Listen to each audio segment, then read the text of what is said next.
Literally at any moment, we can see a 9/11 type of attack that could occur on our critical infrastructure as it relates to cybersecurity, and there will be hundreds of thousands, potentially if not millions of Americans that will be impacted. My name is Jessica Robinson, and I'm in cybersecurity. I wanted to do this ever since I was a kid. I was that girl in my 8th grade year of school that read all the Nancy Drew books in our school library. And I loved the idea of this woman going around solving problems for people. And then also being a product of the 80s, I loved the movie War Games with Matthew Broderick. And I thought, wow, that's exactly what I want to do. Come on, learn, goddammit. And growing up, I always had this passion for safety and security.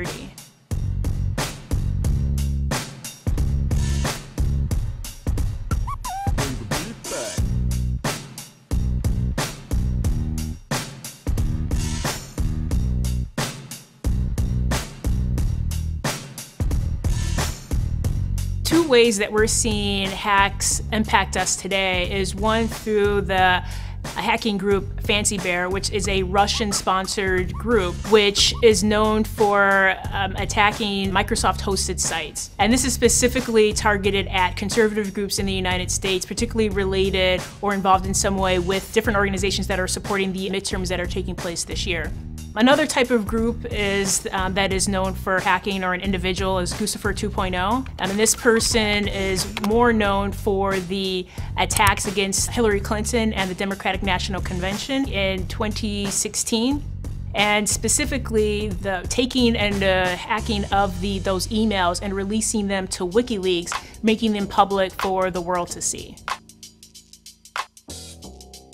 One of my biggest concerns is thinking about the work that our current president is doing around cybersecurity.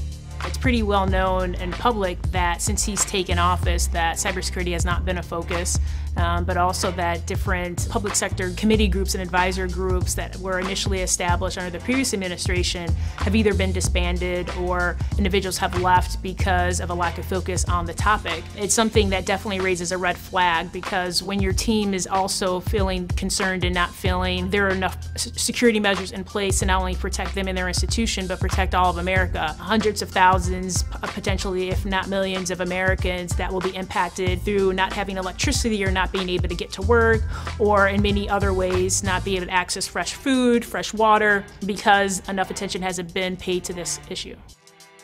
The reason why this is important to Black America is because at the end, this affects us every single day, whether we realize it or not. It affects us personally from the way that we interact with each other and reading our emails. And it's important that we are aware of this.